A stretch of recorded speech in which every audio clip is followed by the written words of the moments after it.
Hi there, Steve Arterburn here, and thank you for joining me for Going Deeper.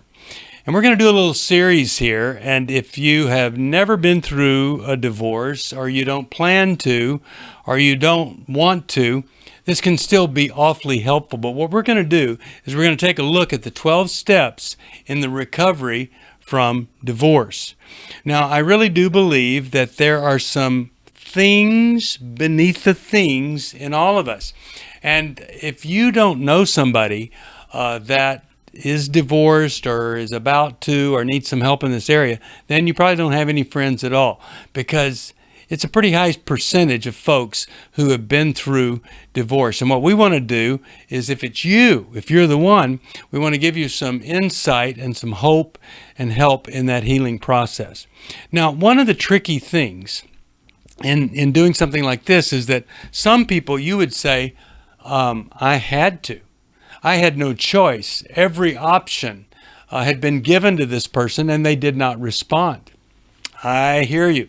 And that is so sad when somebody wake up to the reality. And I often wonder, that person that didn't respond, who kind of forced this thing to happen, wonder if they really feel like they made the best decision. Now, some of you did want it to happen, and you went off with somebody else, thought that was going to be great, and I wonder if it really was, but you need recovery. Some of you, you did everything. Some caused it, some you're the victim. There are just all sorts of different scenarios to where we get to a point that we need to, or we realize we need to recover from this thing called divorce.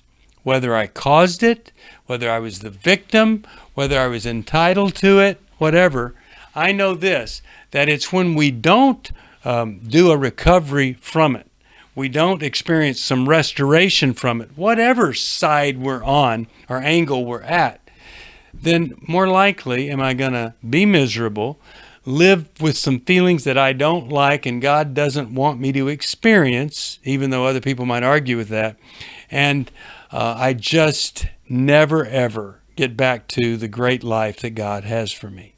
So from my perspective, having been through this, you really can't do too much to experience true restoration and healing. Yes, of course, you could do too much, but that'd be pretty rare that someone would be doing all the right things, and it would just be too many right things. So let me start with this. It's a verse from Jeremiah 6:14. And it says this, essentially, they treat the deep wounds of my people with superficial treatments. Now, maybe you're like me. Maybe some people have offered to you some pretty superficial things, some kind of band-aidy type solutions to the problem, and it doesn't help. In fact, it just makes you absolutely worse, because they make you feel, like a worse person or whatever. Well, that verse from Jeremiah thousands of years ago is really true today, and a lot of people have hurt us with some kind of superficial statement or trying to be right or sound spiritual or whatever. I want to give you a verse that I think really is a meaningful verse. He heals the brokenhearted, and he bandages their wounds. The Lord's delight is in those who fear him, those who put their faith, their hope in his unfailing love. Now that's Psalm 147, 3 and 11. 147th Psalm, verse 3 and 11. So God heals, he bandages up the wounds appropriately, and he delights in those who really put their hope in him and his unfailing love. So we're going to believe that. We're going to believe that, not all the other superficial things that people have thrown at us. And I'm going to take you through this little workbook, the Life Recovery Workbook for Divorce. It's a Bible-centered approach for taking your life back. You use this and the Life Recovery Bible, and you can do it alone, but I wouldn't suggest it. I think if you could just get one other person to join you, it could really mean so much more. Now, let's talk about why I have this passion to do this, why I feel called to talk to you about this. I was in a 20-year marriage, and it was a very troubled time. It was a difficult time. There was infertility there, and so we struggled with that. That just added to all of the dilemmas there. 7 years of infertility and feeling abandoned by God. A lot of things that hurt her.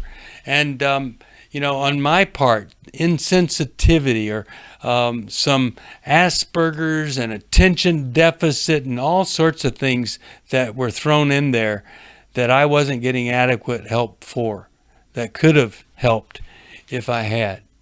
You throw all that together, and it was a tough 20 years, but in the end, I was betrayed. And the betrayal, the unfaithfulness, was just compounded by the divorce. When I found out about the affair, confronted what was there, I was literally devastated.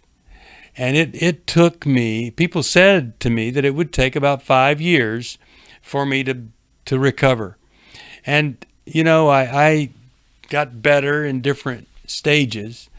But I have to tell you, there was something, it was interesting, could have been a self-fulfilling prophecy, I don't know, but at that 5th year, something did change for me. So whatever you're going through, let's just say you're at year 6. Well, maybe there's some things that I was able to do that you haven't done yet. I might have been able to do them because I had such healthy people around me, like John Townsend, Henry Cloud, working with me, encouraging me. Just like when I was finally able to date, they said, look, you got to commit that you're going to date at least 20 people before you settle down with one person, because they knew that how difficult that marriage had been and some of the treatment and the betrayal. And they said, if you don't commit to this, the first person that's nice to you, you might decide you're in love and marry them. So I just had some really, really good advice, and it really helped. I had support and encouragement that maybe you don't. So maybe after 5 years, things aren't better. Well, I'm going to try to get you there through some of this. I did eventually remarry, and I've been married for over 15 years. And we did something that I say is usually a bad idea. We blended 2 families together. Now, why do I say it's usually a bad idea? Well, remarriage is difficult enough, especially if you've been hurt in a previous marriage.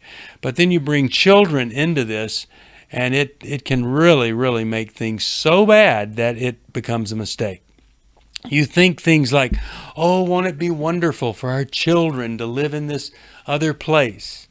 But they see it as a hostage situation, a hostile takeover even, or whatever. And so often the other parent comes in and they have all of these horrific demands that they make. And, these kids will respect me and all of that. I had known about those kinds of scenarios, and I didn't come into our marriage that way. Misty had 2 boys. I had a girl, and they were about 6 years apart in age. But I just said to the boys, I said, you've got a good dad. I don't want to be your dad. I don't want to be your stepdad. That just sounds so negative. I want to be your bonus dad. I want to be a bonus to the dad that you have. And I got to tell you, we did it. And I am so grateful that we did it the way we did. And my daughter loves her, and her boys, they're ours now. A lot of times the kids, they become such a problem, or they're a problem from the beginning. And you think, well, I'll just do this, but we'll have the kids anyway. My boys, Carter and James, are blessings to me. And it's so fascinating. I just went through Father's Day, and I received a thank you note from their dad. He said, it's probably been 15 years in the making, but he said, I want to thank you for what you've done for these boys that we've raised together. and they're great guys. Now, so I've seen what can happen. It hasn't been easy. We've had struggles, but I've seen what can happen when we recover from the previous marriage. And if we have the blessing of God, the grounds to remarry, a lot of people say you have no right to ever remarry. But if there were things in the divorce that Jesus said would make it okay for the divorce to happen, whether it's your choice or not, if there was infidelity, part of the other person, or they're not a believer and they leave you, they leave you and they go on, get remarried. They're just situations where I really believe you're free. I also think there are some other situations where God's trying to protect you. And no matter what, though, I believe if there's anything you can do to restore the relationship, patience, whatever, you don't restore it by excusing things. You don't restore it by ignoring things. But if there's any possibility of bringing that relationship back into a marriage that would be healthy, and that would be a long process, then I want to see you do that. But what we're doing here is we're taking the reality that sometimes marriages are not restored. And so I want to take you through the steps, and I want to see just how much healing and hope that you can experience. Because I got to tell you, when the divorce happened to me, that pain that I felt down deep, and the source of that pain was fear. For a lot of people, it's anger, whatever. Mine was fear. I really thought I was going to lose absolutely everything, and it was horrible. But I'll tell you, I'm grateful for the things that it caused in me, things that would have never ever been dealt with, dredged out of my character. And so I know there's an upside to the pain and the suffering and the struggle, and I want to lead you there. What we want to see happen here as we look at this process, it's just a growth process, 12-step growth process. And we're going to do some things to develop some insight and maybe even gain some new strength from all this. But we're hoping that this pain that you have, can be transformed. We'll go from living in constant, total, horrible pain to a transformation process that leads to restoration. In some cases, that restoration might be back to the marriage. In other cases, that restoration is a restoration of the soul, yours. And in other cases, it leads to an entire restoration of the entire family, because you didn't just go through a divorce. Everyone around you went through a divorce. So what do we need? Well, we need some humility. If we're going to do this, we've got to say, I can't do this on my own, or why would I do it on my own if I didn't have to? I need some humility. You need a lot of honesty, that's for sure. Honesty in here's how I got here. Oh, maybe the other person was the really, really, really bad person, but maybe we give that up, trying to prove that they were the bad person or the worst problem. And we just accept that we can only deal with what we can deal with. And so we look at that with honesty. We need some courage. Courage that when it's so tempting to do the wrong thing, I'm going to step in and I'm going to do the right thing. I also need some mercy. I need some mercy from God. The Bible says God is rich in mercy. I want that for me. I need it for me. And I'm going to need to give that mercy to someone else. I need God's mercy for me. I need some mercy for myself. I need some mercy for the other person, so that I'm not stuck living out their life or anybody else that didn't get divorced. I know people that have worse marriages. I know people that did worse job at marriage, and they'll never divorce. It's not fair, is it? I got to get beyond that and give them some mercy too. And it takes a lot of faith. Strong, solid faith for me to make progress through getting through a divorce. I need all of those things. So that's the beginning of the beginning. I'm going to give you more of the beginning, and then we'll eventually get to that first step. But right now, I just want you to consider that if you're divorced, you have some wounds. And no matter how happy you are, whatever, it could be fleeting if we don't go down deep and deal with some of those things.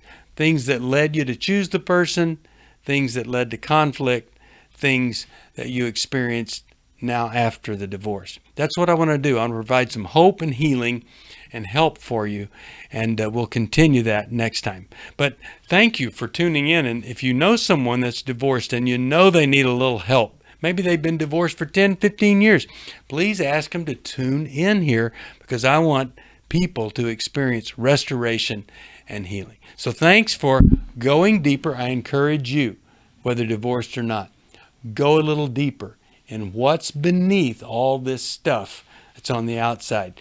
What is really there below what people are allowed to see. And I'll see you next time.